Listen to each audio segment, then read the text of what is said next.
हिंदी में यूपीएससी की तैयारी से संबंधित प्रोग्राम्स को देखने के लिए सब्सक्राइब करें स्टडी IQIAS हिंदी। सपनों की भूमि हिमालय की गोद में बसा नेपाल, लेकिन इसकी धरती हमेशा सत्ता संघर्ष और रक्तपात की गवाही देती रही। 1846 की रात कोट हत्याकांड, जब रक्तपात और अराजकता के बीच जंग बहादुर राणा ने सत्ता पर कब्जा किया। राणा वंश ने लगभग 100 साल तक तानाशाही का शासन चलाया और जनता केवल नाम मात्र के अधिकार ही देख पाई। 1960 में राजा महेंद्र ने लोकतंत्र को कुचलते हुए संसद भंग कर दी और पंचायती शासन लागू किया, लेकिन 1990 में जनता ने सड़कों पर उतरकर अपनी आवाज बुलंद की। बहुदलीय लोकतंत्र की नींव पड़ी, पर स्थिरता जल्दी नहीं आई। 1996 से चला माओवादी जनयुद्ध, 2001 का राजमहल हत्याकांड और 2005 में राजा ज्ञानेंद्र का तख्ता पलट, हर घटना देश को और अस्थिर बनाती गई। लेकिन 2006 का जन आंदोलन एक निर्णायक मोड़ था। राजशाही हमेशा के लिए समाप्त हुई और नेपाल में गणराज्य की स्थापना हुई। 2008 में नेपाल आधिकारिक तौर पर गणराज्य बना। 2015 में नया संविधान लागू हुआ और देश को संघीय लोकतांत्रिक गणराज्य का दर्जा मिला। लेकिन भ्रष्टाचार, अस्थिर सरकारें और पुरानी राजनीति ने जनता, खासकर युवाओं को निराश कर दिया। और फिर 2025 नेपाल का इतिहास एक नया मोड़ लेता है। जेनजी की युवा पीढ़ी ने सड़कों पर उतरकर सत्ता पलट दी। यह कोई पारंपरिक सैन्य तख्ता पलट नहीं था, यह था जनता के द्वारा तख्ता पलट, एक युवा क्रांति। इस दौरान भ्रष्ट और पुरानी राजनीति उखाड़ फेंकी गई। डिजिटल जागरूकता, निर्णायक कदम और सड़कों पर लड़ाई ने दिखा दिया कि अब नेपाल का भविष्य जनता और उसकी युवा पीढ़ी के हाथ में है। नेपाल की यह कहानी केवल सत्ता संघर्ष की नहीं है, यह है जनता की ताकत, युवाओं की आवाज और बदलाव की अनवरत जंग। हर तख्ता पलट और हर जन आंदोलन ने देश को एक नया मोड़ दिया और 2025 ने साबित कर दिया कि अब इतिहास युवाओं के हाथों से लिखा जाएगा। अब नेपाल का एक नया अध्याय शुरू हो चुका है। यदा यदा हि धर्मस्य ग्लानिर्भवति भारत अभ्युत्थानम् अधर्मस्य तदात्मानं सृजाम्यहम्। बीते दिनों नेपाल में हुए व्यापक जेनजी प्रदर्शनों ने केवल नेपाल या दक्षिण एशिया ही नहीं बल्कि पूरी दुनिया का ध्यान अपनी ओर आकर्षित किया। ये वो समय था जिस समय नेपाल की युवा जनता ने नेपाल की लोकतांत्रिक सरकार को उखाड़ फेंका और शुरुआत की नेपाल के एक नए अध्याय की। हालांकि नेपाल में हुआ ये विरोध प्रदर्शन एक विरला विरोध प्रदर्शन नहीं है, और अगर हम लोग नेपाल के इतिहास के पन्नों को पलटे तो नेपाल के इतिहास में हमें ऐसे अनेक तख्ता पलट और जन आंदोलन देखने को मिलेंगे जिन्होंने हर बार नेपाल के इतिहास पर एक व्यापक छाप छोड़ी और नेपाल को एक नई दिशा दी। आज की हमारी इस चर्चा में हम नेपाल के उन सभी जन आंदोलनों और तख्ता पलटों को समझेंगे जिनके माध्यम से नेपाल आज की वर्तमान स्थिति में पहुंचा और नेपाल ने एक नए अध्याय की शुरुआत वर्ष 2025 में की। और इस पूरी चर्चा की शुरुआत नेपाल की स्थापना से करते हुए वर्ष 2025 के जन आंदोलन पे समाप्त किया जाएगा। नमस्कार साथियों, मैं कुणाल आप सभी का स्टडी IQIAS हिंदी पे स्वागत करता हूं। सबसे पहले समझते हैं नेपाल की स्थापना किन परिस्थितियों में हुई। नेपाल की स्थापना 1768 में हुई और नेपाल की स्थापना का श्रेय जाता है गोरखा नरेश पृथ्वी नारायण शाह को। दरअसल गोरखा नरेश पृथ्वी नारायण शाह ने 1768 में काठमांडू घाटी को जीता और काठमांडू घाटी को जीतने के बाद नेपाल का एकीकरण किया। इस दौरान नेपाल के एकीकरण में छोटे छोटे राज्यों और रियासतों को मिलाया गया और स्थापित किया इन्होंने आधुनिक नेपाल। आधुनिक नेपाल की राजधानी बनी काठमांडू और इस दौरान नेपाल में राजतंत्र का शासन शुरू हो गया और दुनिया ने देखा नेपाल। हालांकि नेपाल में शुरू हुआ ये राजतंत्र जनता के मन में बहुत लंबे समय तक उत्साह को जगाए नहीं रख सका और नेपाल की जनता में जल्द ही राजतंत्र के प्रति संदेह उत्पन्न होने लगा और साथ ही राजा के लिए उनके मन में अविश्वास पैदा होने लगा। धीरे धीरे इसी अविश्वास ने एक बड़ी घटना को जन्म दिया और ये बड़ी घटना हुई 1846 में, जिसे कहा जाता है कोट हत्याकांड। दरअसल ये कोट हत्याकांड एक अचानक बुलाई गई बैठक के बाद हुआ था। दरअसल 1846 में काठमांडू के दरबार कोट भवन में एक आपात बैठक बुलाई गई। इस आपात बैठक को बुलाए जाने का कारण था तत्कालीन सेनापति की हत्या।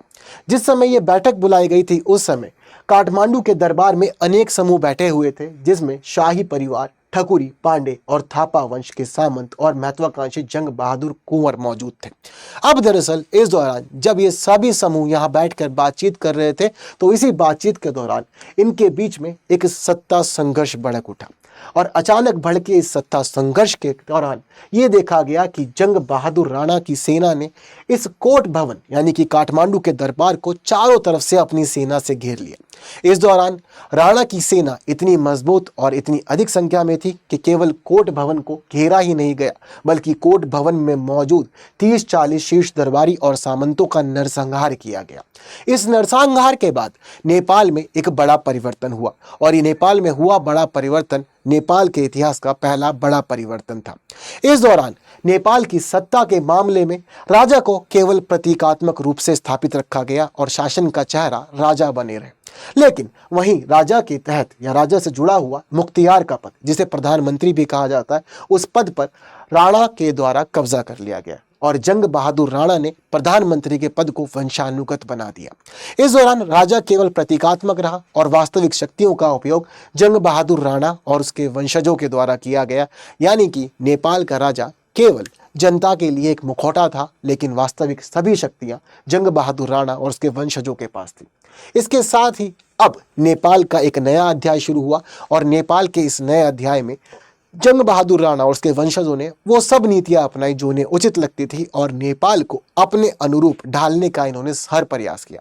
लेकिन इनके द्वारा ये किया गया हर प्रयास जल्द ही जनता के मन में एक असंतोष ले आया और ये असंतोष इतना व्यापक था कि नेपाल ने अब देखा एक पहला जनता का विद्रोह और नेपाल की जनता का यह विद्रोह हुआ 104 साल बाद 1951 में। और इस दौरान बहुत सारी खास परिस्थितियां थी जिन्होंने इस जन आंदोलन के लिए ज्वाला जगाई। 1951 में लोकतांत्रिक आंदोलन हुआ और यही लोकतांत्रिक आंदोलन राणा शासन के अंत का कारण बना।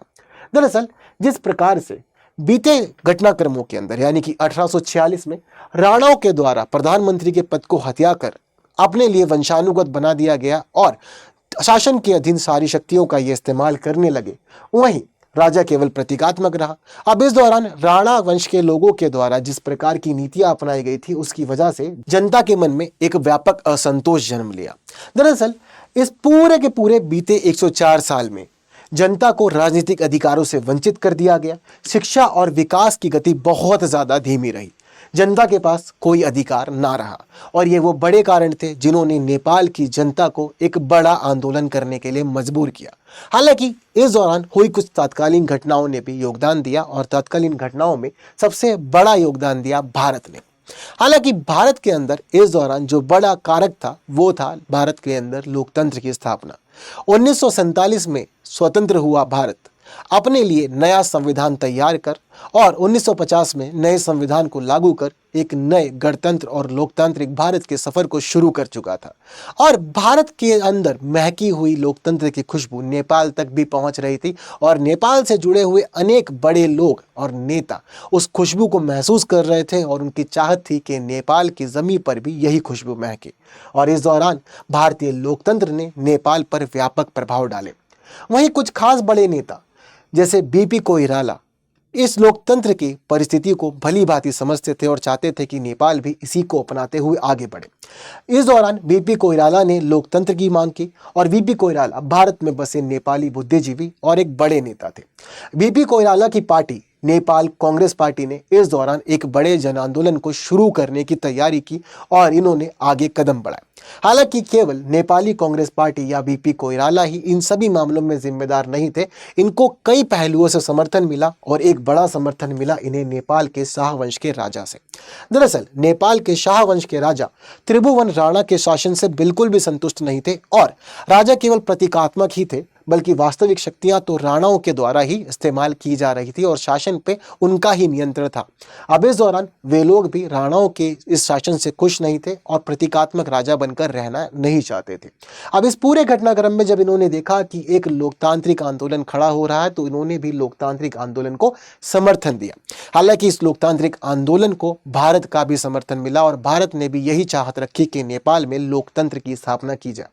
बीपी कोइराला की नेपाल कांग्रेस पार्टी ने नेपाल में एक बड़ा जन आंदोलन खड़ा किया और नेपाल में हुए इस लोकतांत्रिक आंदोलन में राणा शासक के खिलाफ एक बड़े प्रदर्शन किए गए।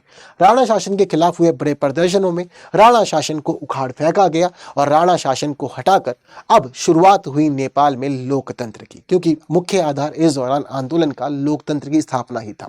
नेपाल में लोकतंत्र का आरंभ हुआ और यह पहला समय था जब नेपाल ने लोकतंत्र की खुशबू को महसूस किया था।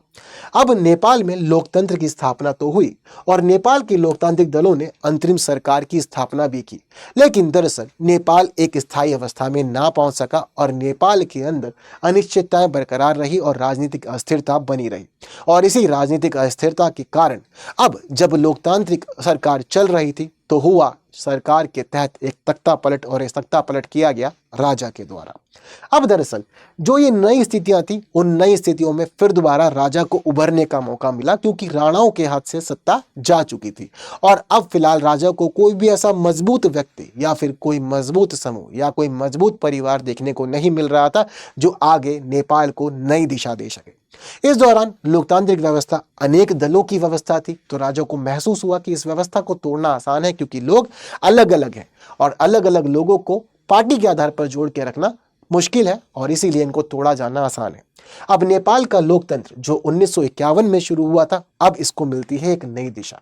दरअसल इस दौरान राजा त्रिभुवन और उसके उत्तराधिकारी राजा महेंद्र के द्वारा नेपाल में संवैधानिक राजतंत्र की शुरुआत की गई। संवैधानिक राजतंत्र के तहत एक तरफ लोकतांत्रिक सरकार थी और वहीं दूसरी तरफ राजा। हालांकि इस दौरान कार्य तो वैसे मिला जुला होना था, लेकिन दरअसल ये मिला जुला कार्य के तहत राजा को जैसे ही मौका मिला, राजा ने सभी परिस्थितियों को उलट दिया। 1960 में हुआ ये तख्ता पलट, जो राजा महेंद्र का तख्ता पलट कहलाता है। दरअसल 1951 के लोकतांत्रिक आंदोलन के बाद यह तो निर्धारित हो गया था कि अब नेपाल में लोकतांत्रिक व्यवस्था की स्थापना ही रहेगी और नेपाल लोकतंत्र के तहत आगे बढ़ेगा। लेकिन 1951 में ये सभी चीजें फाइनल हो जाने के बावजूद 1959 में, यानी कि एक लंबा समय लगा और एक लंबे समय के बाद 1959 में नेपाल में पहला संसदीय आम चुनाव हुआ। नेपाल के पहले संसदीय आम चुनाव में उम्मीदों के अनुसार नेपाली कांग्रेस पार्टी के मुख्य प्रमुख बीपी कोइराला के नेतृत्व में सरकार बनी और नेपाली कांग्रेस पार्टी को यहां पर एक भारी बहुमत मिला। अब नेपाली कांग्रेस पार्टी के बहुमत के तहत बीपी कोइराला को प्रधानमंत्री बनाया गया और ये सरकार से लोगों की उम्मीदें बहुत ज्यादा थी और ये माना जा रहा था कि अब लोकतंत्र के अधीन ही नेपाल का विकास होगा। लेकिन राजा को ये पूरी की पूरी स्थिति बिल्कुल भी अच्छी नहीं लग रही थी और राजा ने इस दौरान व्यवस्था में मौजूद कमियों को भांपा और ये देखा कि किस प्रकार लोकतंत्र की स्थिति को तोड़ा जा सकता है और फिर दोबारा राजा को सर्वोच्च बनाया जा सकता है। और इस लोकतांत्रिक सरकार की स्थापना के महज 18 महीने के बाद ही राजा के द्वारा लोकतांत्रिक सरकार को बर्खास्त कर दिया गया और सारे बड़े नेताओं की गिरफ्तारी कर ली गई। जनता से उसके सारे अधिकार फिर दोबारा छीन लिए गए, प्रेस के ऊपर सेंसरशिप लगा दी गई और नेताओं को जेल में डाल दिया गया और बहुत सारे नेताओं को देश छोड़कर भागना पड़ा। अब इस पूरे के पूरे घटनाक्रम के दौरान पूरी की पूरी स्थिति उलट गई और फिर दोबारा नेपाल राजतंत्र की तरफ आगे बढ़ने लगा। इस दौरान राजा ने जनता को अपने विश्वास में लेने के लिए कारण बताया कि नेपाल के लिए बहुदलीय लोकतंत्र उपयुक्त नहीं है और नेपाल का वास्तविक विकास केवल राजतंत्र के अधीन ही हो सकता है और इसके अकॉर्डिंग ही चीजों को आगे बढ़ाया जाए। हालांकि इस दौरान लोकतंत्र की व्यवस्था को इन्होंने एक नए रूप में प्रस्तुत किया और लोकतंत्र को पेश किया गया पंचायती शासन के रूप में और पूरे देश में स्थानीय स्तर से लेकर के ऊपरी स्तर तक हर जगह पर पंचायती शासन के तहत ही चीजों को आगे बढ़ाया गया। ये एक नई स्थिति थी और इस नई स्थिति के अंदर शक्तियों का वास्तविक मालिक तो राजा ही था और बाकी चीजें केवल प्रतीकात्मक ही हो रही थी और राजा को ऐसा महसूस हो रहा था कि वो इस व्यवस्था के तहत जनता को विश्वास में लेकर आगे शासन बहुत अच्छे से चला पाएगा और नेपाल में स्थिरता सुनिश्चित कर पाएगा। जिस समय ये पूरा का पूरा तख्ता पलट किया गया, संसद और संविधान दोनों को भंग कर दिया गया, एक नई व्यवस्था आई जो पंचायतीय शासन प्रणाली थी। 1961 में इसको लागू किया गया और एक दलीय तंत्र के तहत चीजों को आगे बढ़ाया गया, क्योंकि बहुदलीय लोकतंत्र को तो आप अस्वीकार कर चुके थे। एक दलीय लोकतंत्र के तहत यानी कि एक दलीय तंत्र के तहत ही पूरी की पूरी व्यवस्था आगे बढ़ी। एक दलीय तंत्र में राजनीतिक पार्टी को मान्यता नहीं दी गई, यानी कि किसी और पार्टी को कोई मान्यता नहीं थी, राजनीतिक दलों का यहाँ पर कोई भी स्थान नहीं था और नेपाल केवल एक दलीय तंत्र में ही आगे बढ़ रहा था। अब एक दलीय तंत्र में पार्टियों के लिए सारी जगह शून्य कर दी गई और एक दलीय तंत्र के तहत पंचायती शासन को स्थानीय स्तर से राष्ट्रीय स्तर तक स्थापित किया गया और पंचायती निकायों का गठन किया गया। लेकिन असली शक्तियां राजा के पास रही। यानी कि राजा जो स्थिति चाहता था, राजा ने वो काम करने में काफी हद तक सफलता प्राप्त कर ली थी। शुरुआत जिस लोकतांत्रिक व्यवस्था के रूप में हम लोगों ने देखी थी 1951 में, अब वो लोकतांत्रिक व्यवस्था उलट चुकी थी और 1960 में फिर दोबारा केवल और केवल जनता को दिखाने के लिए पंचायती व्यवस्था थी, लेकिन शक्तियों का वास्तविक मालिक तो राजा हो गया था। अब राजा ने जिस प्रकार की ये चाल चली थी, तो जनता को केवल नाम मात्र का प्रतिनिधित्व ही दिया और लोकतंत्र और स्वतंत्रता को पूरी तरह से व्यवस्था में समाप्त कर दिया गया। जनता के पास ना तो अधिकार रहे, प्रेस के पास ना ही बोलने का अधिकार रहा और ना ही लोगों के पास लोकतंत्र और ना ही स्वतंत्रता रही। बड़े नेताओं का इस दौरान काफी दमन किया गया, उन्हें काफी परेशान किया गया और राजा ने अपनी स्थितियों को इसी के अनुरूप आगे बढ़ाया। हालांकि नेपाल में स्थापित हुई ये पूरी की पूरी स्थिति बहुत लंबे समय तक फिर नहीं चलेगी और अब फिर दोबारा नेपाल देखेगा एक बड़ा आंदोलन और नेपाल में अब जो अगला आंदोलन होगा वो फिर दोबारा नेपाल की व्यवस्था का एक नया अध्याय लिखेगा और चीजों को फिर एक नए रूप में पेश करेगा। जब जब राजतंत्र होगा तो राजतंत्र के बाद क्या होगा? जनता का विद्रोह, जन आंदोलन। और जब जन आंदोलन चल रहा होगा उस दौरान राजा शक्तियों पर कब्जा करने के लिए एक तख्ता पलट दिखाएगा और लोकतांत्रिक लोगों को, लोकतांत्रिक प्रतिनिधियों को और लोकतांत्रिक संस्थाओं का दमन करने का कार्य करेगा। ये एक खास कड़ी है जो निरंतर चलती रहती है। अब जब पिछली स्थिति में हमने देखा कि राजतंत्र के ही पूरी पहलू बन गए थे और राजतंत्र ही अब यहाँ पर आगे बढ़ रहा था और राजा ही सभी शक्तियों का सर्वसर्वा हो गया था, तो अब जनता इन सभी चीजों से असंतुष्ट होगी और जनता एक बड़े आंदोलन को खड़ा करेगी और फिर दोबारा जनता लोकतंत्र की मांग करेगी। ये काम हुआ 1990 में, यानी कि 1960 में बदली स्थिति 1990 में फिर बदली, यानी कि मात्र 30 साल के समय में फिर दोबारा नेपाल ने उठा पटक देखी और फिर दोबारा यहां सभी चीजें बदली गई। नेपाल की जनता में राजनीतिक जागरूकता आने लगी और साथ ही 1980 के दशक तक नेपाल के लोग राजनीतिक चीजों को, स्वतंत्रता को, अधिकारों को, समानता को और लोकतंत्र को समझने लगे थे बहुत ज्यादा अच्छे से। केवल बात यहीं तक ही सीमित रही थी, बल्कि भारतीय लोकतंत्र की प्रशंसा इस समय पूरी दुनिया में चल रही थी और भारतीय लोकतंत्र की गूंज सभी सुन रहे थे और वही गूंज नेपाल तक भी पहुंच रही थी। और साथ ही ये समय था विश्व युद्ध के बाद शुरू हुए शीत युद्ध के अंत का समय। अब शीत युद्ध का भी अंत हो रहा था और वहीं भारत का लोकतंत्र पूरी दुनिया में अनेक परचम लहरा रहा था और भारत के लोकतंत्र की गाथा बहुत अच्छे से लिखी जा रही थी। अब नेपाल भी इन्हीं बातों को समझ रहा था और नेपाल के लोगों ने समझा कि हमने जो 1951 में काम किया था वो नेपाल के हित में था और नेपाल को लोकतंत्र से ही आगे बढ़ना चाहिए था और राजा ने जिस प्रकार से तख्ता पलट किया वो चीजें स्वीकार नहीं की जानी चाहिए थी। अब 1990 में नेपाल की जनता ने अपनी 1960 में की गई गलती को सुधारने का प्रयास किया। इस दौरान 1960 का जन आंदोलन खड़ा हुआ और नेपाली कांग्रेस और वामपंथी दलों ने इस पूरे आंदोलन को खड़ा किया। यह आंदोलन इतना ज्यादा बड़ा आंदोलन था कि लाखों लोग सड़क पर उतर गए और लाखों लोगों ने सड़क पर उतरकर एक बड़ा विरोध प्रदर्शन किया राजा के खिलाफ। लोगों ने अलग अलग जगह पर आगजनी की और लोगों ने लोकतांत्रिक सरकार की मांग रखी, अधिकारों की मांग रखी, स्वतंत्रता की मांग रखी और ये मांग इतनी प्रबल थी कि लाखों लोगों के सामने राजा को घुटने टेकने ही पड़े। राजा बरिंद्र ने इस दौरान घुटने टेके और राजा के बाद में चीजों ने बदल दिया। अब अप्रैल 1990 में पंचायती व्यवस्था को समाप्त कर दिया गया और बहुदलीय लोकतंत्र फिर दोबारा नेपाल में लौट आया। इस बहुदलीय लोकतंत्र के तहत नेपाल में अंतरिम सरकार का गठन किया गया और नेपाल में एक नया संविधान सभी के सामने प्रस्तुत किया गया। अब नेपाल की व्यवस्था फिर दोबारा संविधान से आगे चलनी थी। नेपाल संवैधानिक राजतंत्र और बहुदलीय लोकतंत्र के तहत आगे बढ़ रहा था। नागरिकों को उनके मौलिक अधिकार दिए गए, प्रेस को फिर दोबारा बोलने की स्वतंत्रता दी गई, संसद और राजनीतिक दलों को वैध मान्यता नेपाल में मिली। अब अभिव्यक्ति की स्वतंत्रता और प्रेस की स्वतंत्रता फिर दोबारा नेपाल के चप्पे चप्पे में पहुंच चुकी थी। लेकिन इस पूरे घटनाक्रम के बाद भी नेपाल की चुनौतियां खत्म नहीं हुई। हालांकि जनता को उम्मीद तो थी कि अब नेपाल एक स्थायी व्यवस्था के तहत आगे बढ़ेगा और नेपाल का भविष्य उज्जवल होगा, लेकिन नेपाल के अंदर मौजूद कुछ चुनौतियों ने फिर दोबारा नेपाल की व्यवस्था को अस्थिरता की ओर धकेल दिया। नेपाल में राजनीतिक अस्थिरता बनी रही और सरकारों का बार बार बदलना लोगों के मन में अब बहुदलीय लोकतंत्र के लिए अलग अलग प्रकार के संदेह उत्पन्न कर रहा था। साथ ही नेपाल के लोगों में व्याप्त गरीबी, जातिगत भेदभाव और बेरोजगारी ने अब लोगों के हित में इस लोकतांत्रिक व्यवस्था को और ज़्यादा कमज़ोर कर दिया और फिर नेपाल की जनता के मामले में एक नए अध्याय की शुरुआत हुई। और नेपाल में एक नया अध्याय शुरू हुआ 1996 में, जो लगभग 10 सालों तक चला। नेपाल में शुरू हुआ ये नया अध्याय माओवादी जनयुद्ध था। हालांकि पिछली स्थिति भी जन आंदोलन की ही थी, लेकिन अब की बार फिर दोबारा जनता जुड़ी, लेकिन जनता ने अब इस दौरान एक नई स्थिति की मांग की। कम्युनिस्ट पार्टी माओवादी के द्वारा सत्ता परिवर्तन के लिए इस दौरान प्रयास किए गए और इन्होंने सत्ता परिवर्तन के लिए एक सशस्त्र जनयुद्ध की घोषणा कर दी। और इनका यह सशस्त्र जनयुद्ध लोकतांत्रिक सरकार के विरुद्ध था, जिसकी घोषणा 13 फरवरी 1996 में की गई। इनकी मुख्य मांग थी कि राजतंत्र को पूरी तरह से समाप्त किया जाए और एक नया गणतांत्रिक संविधान नेपाल में लागू किया जाए, भूमि सुधार लागू हो और सामाजिक समानता के ऊपर कार्य किया जाए। इन्होंने अपनी इन्हीं मांगों के साथ में ये आंदोलन शुरू किया और इस आंदोलन के साथ में लाखों लोग जुड़े।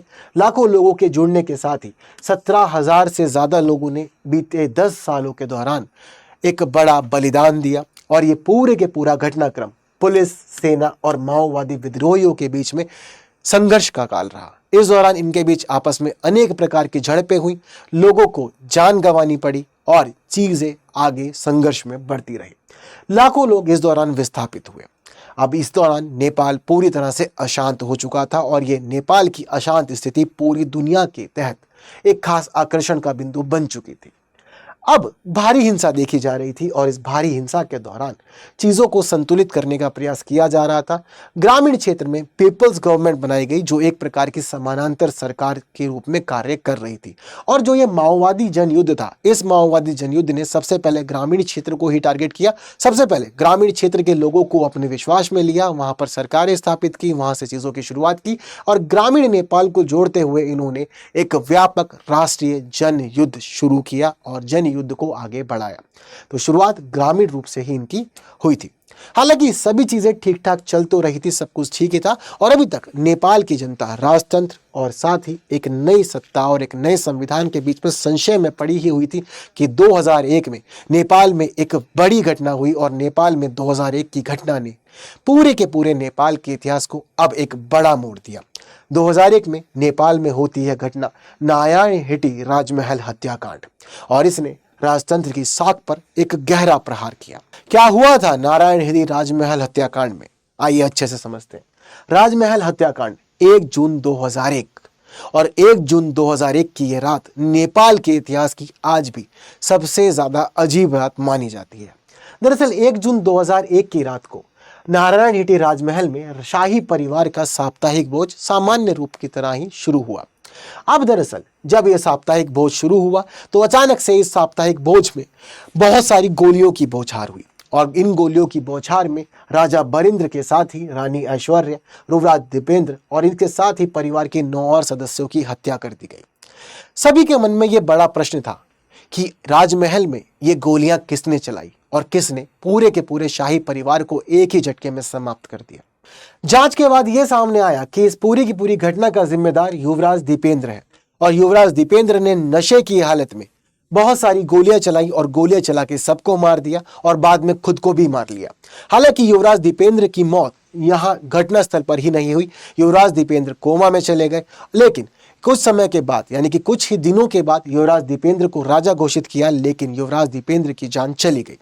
युवराज दीपेंद्र की मृत्यु के बाद एक नया राजा गद्दी पर बैठा और वो नया राजा था ज्ञानेंद्र, जो युवराज दीपेंद्र का चाचा था। अब दरअसल राजतंत्र की स्थिति परिवार के तहत ही रही, लेकिन एक नया राजा ज्ञानेंद्र इस समय गद्दी को संभालने के लिए आगे बढ़ा। अब जिस समय ये पूरी की पूरी घटना नेपाल की गली गली और हर एक व्यक्ति के जुबान पे थी और अनेक प्रश्न लोग उठा रहे थे, उस समय लोगों को संतुष्ट करने के लिए सारा का सारा ठीकरा युवराज दीपेंद्र पर ठोक दिया गया। हालांकि युवराज दीपेंद्र पर फोड़ा गया ठीकरा जनता ने सामान्य रूप से स्वीकार नहीं किया और लोगों के मन में अनेक प्रश्न उठने लगे। इस पूरे के पूरे घटनाक्रम में लोग ये बात सोचने लगे कि क्या हुआ था ऐसा इस साप्ताहिक भोज की रात जब इतनी सारी गोलियां चली और अचानक से पूरा शाही परिवार खत्म हो गया। अगर बात करें युवराज दीपेंद्र की, तो इतनी सारी सिक्योरिटी के बीच में कोई व्यक्ति कैसे इतनी गोलियां ले जा पाया और क्या ये पूरा मामला कोई पारिवारिक विवाद का था या फिर इसमें किसी बाहरी व्यक्ति का भी हाथ था। ये अनेक प्रश्न थे जो नेपाल की जनता पूछ रही थी और नेपाल की जनता को इन प्रश्नों का जवाब नहीं मिल रहा था। और आज भी नेपाल की जनता के मन में इस रात के लिए अनेक प्रश्न हैं जिनके उत्तर उन्हें नहीं मिले हैं। अब दरअसल ज्ञानेंद्र नए राजा बन तो गए, लेकिन इसके बाद भी एक स्थायी स्थिति नेपाल को नहीं मिली। परिणाम हुआ राजशाही पर जनता का विश्वास अब बड़े स्तर पर चोटिल हो चुका था और गुस्सा और अविश्वास लोगों में निरंतर बढ़ता जा रहा था। और वहीं राजा ज्ञानेंद्र ने इस समय एक नई स्थिति को आगे बढ़ाया और बहुत सारे लोग तो राजा ज्ञानेंद्र को ही इस पूरे राजमहल हत्याकांड के लिए जिम्मेदार मान रहे थे और उनका यही कहना था कि सभी चीजें ज्ञानेंद्र के द्वारा ही की गई है ताकि ज्ञानेंद्र को यह गद्दी मिल जाए। राजा ज्ञानेंद्र ने 2001 के इस पूरे घटनाक्रम के बाद गद्दी तो संभाली और लोगों को अपने विश्वास में लेने का पूरा प्रयास किया, लेकिन दरअसल ये 2001 वो समय था जब नेपाल में माओवादी जनयुद्ध चल रहा था। अब एक तरफ राजनीति के मामले में एक बड़ा जनयुद्ध चल रहा था जो माओवादी जनयुद्ध था, और वहीं गद्दी पे एक पूरी परिवर्तित स्थिति देखने को मिली और एक पूरे शाही परिवार की मृत्यु के बाद ज्ञानेंद्र राजा बन गया। अब इस पूरे घटनाक्रम ने नेपाल की जनता को और ज्यादा व्यथित कर दिया। वहीं 2001 में नया राजा और नेपाल में चलता हुआ यह माओवादी जनयुद्ध एक नई स्थिति को लेकर आगे बढ़ा। हालांकि कुछ समय तक ज्ञानेंद्र के राजा बनने के बाद नेपाल की स्थिति स्थिर तो रही, लेकिन यह स्थिरता केवल 4 सालों की स्थिरता थी। 2005 में फिर दोबारा एक बड़ी परिवर्तन को नेपाल ने अनुभव किया। 2005 में हुआ राजा ज्ञानेंद्र का तख्ता पलट और नेपाल ने एक नई दिशा में अपने कदम आगे बढ़ाए। 1 फरवरी 2005 को राजा ज्ञानेंद्र ने तख्ता पलट किया और लोकतांत्रिक सरकार को बर्खास्त करते हुए सारी की सारी शक्तियां अपने हाथ में केंद्रित कर ली। यह वही समय था, जो वही घटना थी जिस प्रकार की घटना नेपाल में 1960 में हुई थी। वही स्थिति और वही राजा के द्वारा शक्तियों पर पूरा नियंत्रण कर लेना। और इस दौरान राजा ज्ञानेंद्र ने 2005 में 1 फरवरी के दिन आपातकाल घोषित किया। सरकार को भंग कर दिया गया, संविधान को भंग कर दिया गया, संसद को भंग कर दिया गया, नेपाल के नेताओं को हिरासत में लिया गया, उनका दमन किया गया और बहुत सारे नेपाल के नेताओं को देश छोड़ने पर मजबूर कर दिया गया। सारी कार्यकारी शक्तियां राजा ज्ञानेंद्र ने अपने हाथों में केंद्रित कर ली। और इतना ही नहीं, प्रेस के ऊपर सेंसरशिप लगाई गई, प्रेस को बोलने की इजाजत पूरी तरह से खत्म कर दी गई। लोगों के पास मौजूद स्वतंत्रता, समानता और अधिकार सब कुछ जनता से छीन लिए गए। जिस समय जनता ने राजा से प्रश्न किया कि ये सब क्यों, तो राजा ने जवाब दिया कि दरअसल देश में माओवादी विद्रोह चल रहा है और मैं इस माओवादी विद्रोह को खत्म करना चाहता हूं और साथ ही चाहता हूं नेपाल में शांति बहाल हो। हालांकि इस बार नेपाल की जनता पूरी तरह से राजा की बातों में नहीं आई और नेपाल में खड़ा हुआ दूसरा जन आंदोलन।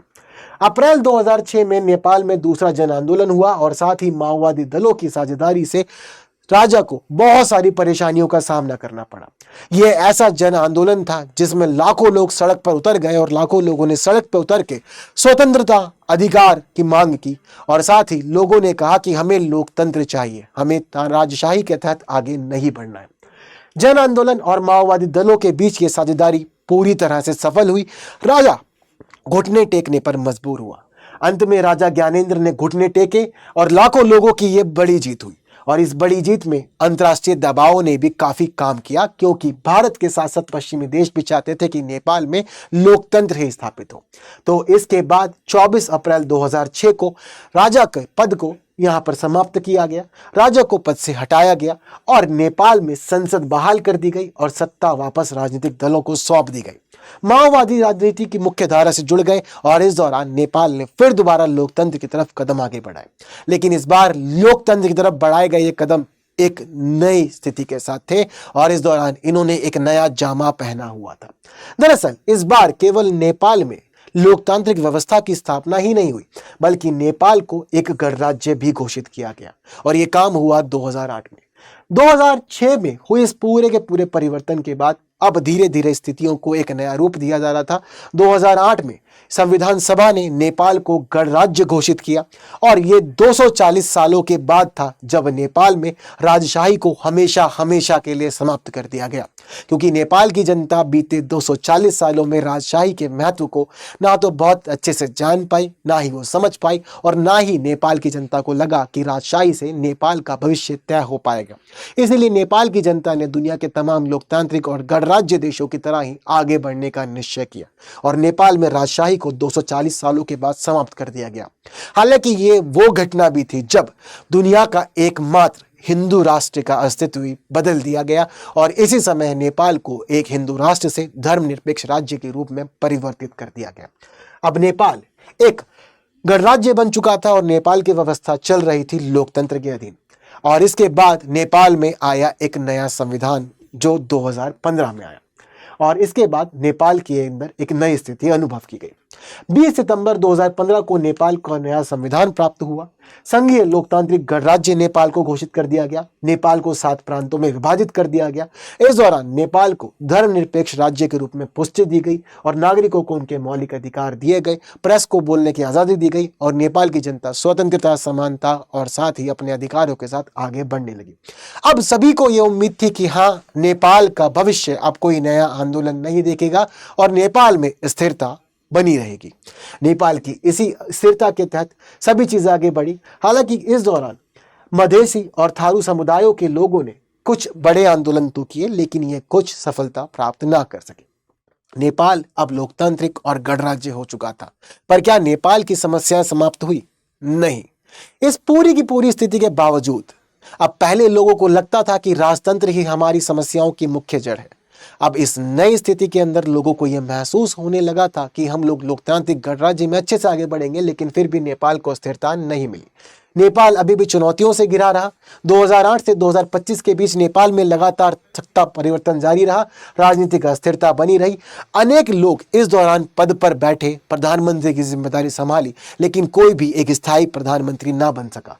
नेपाल की जनता ने प्रचंड, बाबूराम भट्टारल, केपी शर्मा ओली और शेर बहादुर देव जैसे कई सारे लोगों को प्रधानमंत्री की कुर्सी पर बैठते हुए देखा और साथ ही नेपाल के अंदर कोई स्थिरता का अनुभव नहीं किया। 2015 का विनाशकारी भूकंप आया और इस विनाशकारी भूकंप के दौरान नेपाल में हजारों लोगों की जानें गई। नेपाल को एक बड़ी हानि का सामना करना पड़ा और लोगों को लगा कि हमारे लिए तो कुछ भी ठीक नहीं हो रहा है और इस प्रकार की प्राकृतिक आपदा पूरे के पूरे नेपाल को झंझोड़ के चली गई। वहीं कोरोना महामारी के दौरान भी नेपाल की लोकतांत्रिक सरकार जनता के लिए कुछ बहुत ना कर पाई और नेपाल के तहत एक बड़ी संख्या में लोगों की जान चली गई। अब नेपाल की जनता जहां एक तरफ लोकतंत्र में थी, गणराज्य में थी, वहीं नेपाल की जनता को अपने लिए कुछ भी सुरक्षित महसूस नहीं हो रहा था। और वहीं दूसरी तरफ 2020 के आसपास नेपाल ने भारत के साथ भी विवाद शुरू कर दिया और नेपाल की सरकार ने एक नया नक्शा जारी करते हुए लिपुलेख, काला पानी और लिम्पिथायुआ के तहत विवाद को आगे बढ़ाया। अब भारत और नेपाल जो दोनों पहले आपस में सहयोगी थे और नेपाल में लोकतंत्र की स्थापना के लिए भारत ने सहयोग किया था, अब नेपाल उसी भारत के साथ नक्शे के ऊपर टकराव कर रहा था और अलग अलग हिस्सों पर क्लेम कर रहा था। इस पूरी की पूरी गतिविधि के दौरान राजनीतिक अस्थिरता, भ्रष्टाचार, बेरोजगारी वो महत्वपूर्ण कारक थे जो नेपाल की जनता के मन में अलग अलग प्रकार की असंतुष्टि को आगे बढ़ा रहे थे और यही असंतुष्टि नेपाल में 2025 की घटना के लिए उत्तरदायी बनी।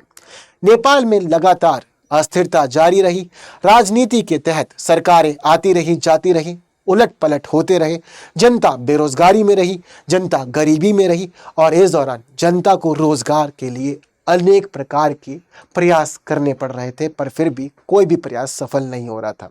ये सारी वो चिंताएं थी और ये वो परेशानियां थी जो नेपाल की जनता प्रत्यक्ष तौर पर अनुभव कर रही थी और अब नेपाल की जनता फिर दोबारा से एक बड़े बदलाव की मांग कर रही थी। लेकिन यह बदलाव एक नया बदलाव था, क्योंकि यह बदलाव था उस जनता का बदलाव जो इस दौरान तकनीकों को समझती है, अधिकारों को समझती है, शिक्षा को समझती है और सोशल मीडिया को समझती है। और नेपाल में ये बदलाव की शुरुआत 2022-23 के चुनावों के बाद और तेजी से होने लगी। दरअसल नेपाल की जनता अब शिक्षित थी, तकनीकों को समझती थी, सोशल मीडिया का प्रभाव भी नेपाल की जनता पर व्यापक पड़ रहा था। युवा पीढ़ी राजनीति में सक्रिय होने लगी। भ्रष्टाचार, बेरोजगारी और नेताओं की वादा खिलाफी लोगों को लगातार निराश करती जा रही थी। 2022-23 के चुनावों में अब स्वतंत्र उम्मीदवारों ने परचम लहराया और साथ ही नए चेहरों को सफलता मिली। इस दौरान शुरुआती तौर पर नेपाल में युवा जनसंख्या ने सोशल मीडिया पर एक बड़ा विरोध प्रदर्शन शुरू किया जो था नेपो किड्स। नेपो किड्स नाम का जो ये विरोध प्रदर्शन हुआ था, इस विरोध प्रदर्शन में नेपाल के युवा सभी को ये दिखा रहे थे कि किस प्रकार से नेपाल की जनता के टैक्स के पैसे पर नेपाल के नेता मौज कर रहे हैं और नेपाल की जनता के लोग पूरी तरह से सभी चीज़ों से जहां वंचित हैं, वहीं नेपाल की सरकार में मौजूद लोगों के बच्चे एक आलीशान और महंगा जीवन जी रहे हैं। नेपाल की जनता के लिए ना तो रोजगार के अवसरों को बनाया जा रहा है, ना ही विकास के कार्य किए जा रहे हैं और ना ही नेपाल में प्रगति उन्नति के लिए कोई प्रयास हो रहा है। केवल सरकारें तोड़ जोड़ में ही लगी हुई हैं।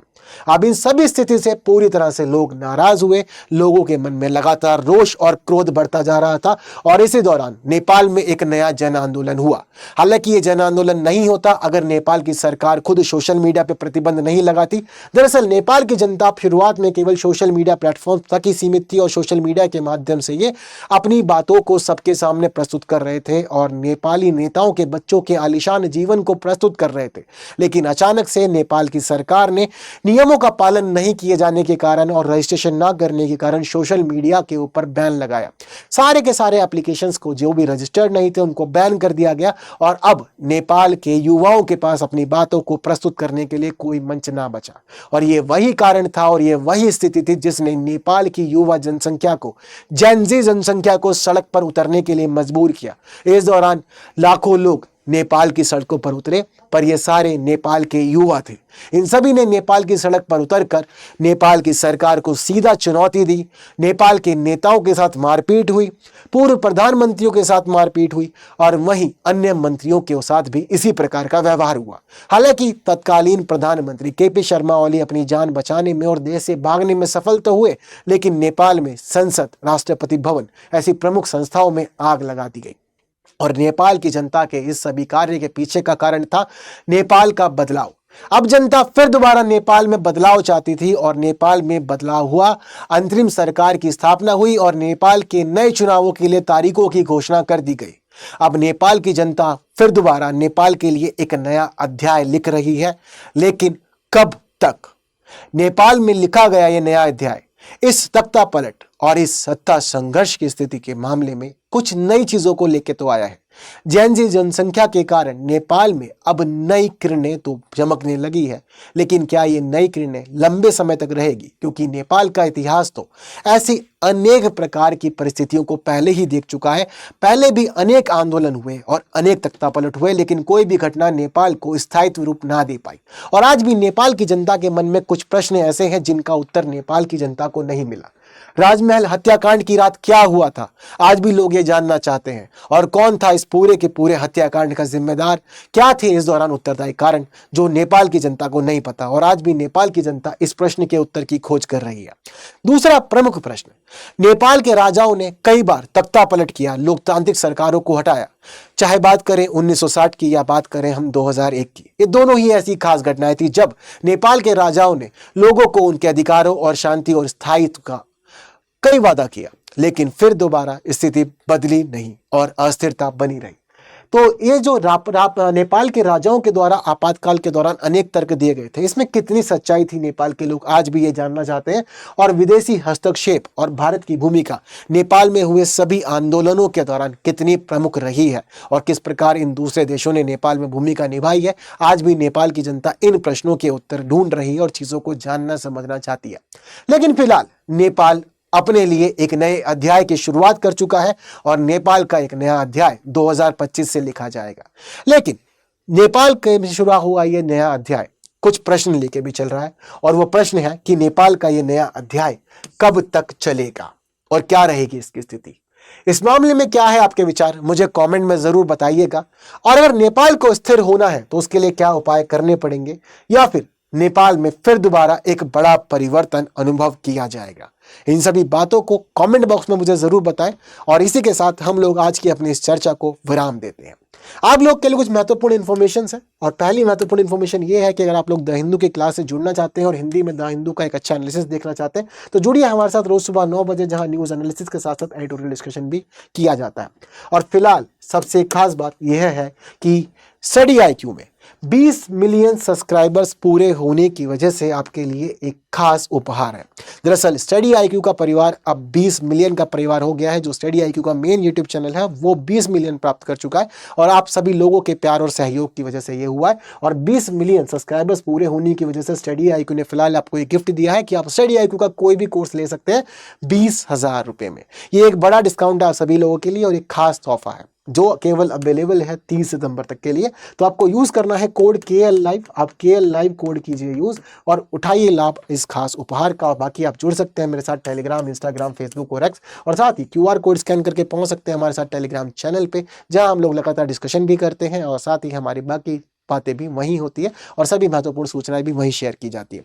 तो बस आज के लिए इतना ही। कैसी लगी ये वीडियो मुझे कमेंट में जरूर बताइए। क्या सीखा, क्या जाना, क्या समझा, कमेंट में जरूर बताइए। वीडियो को शेयर करते रहिए। जिन्होंने लाइक नहीं किया, लाइक के बिना कोई नहीं जाएगा। बाकी की बातें होंगी आने वाले ऐसे ही और सेशन में। तब तक के लिए दीजिए मुझे विदा। Thank you so much. जय हिंद। हिंदी में यूपीएससी की तैयारी से संबंधित प्रोग्राम्स को देखने के लिए सब्सक्राइब करें स्टडी IQ IAS हिंदी।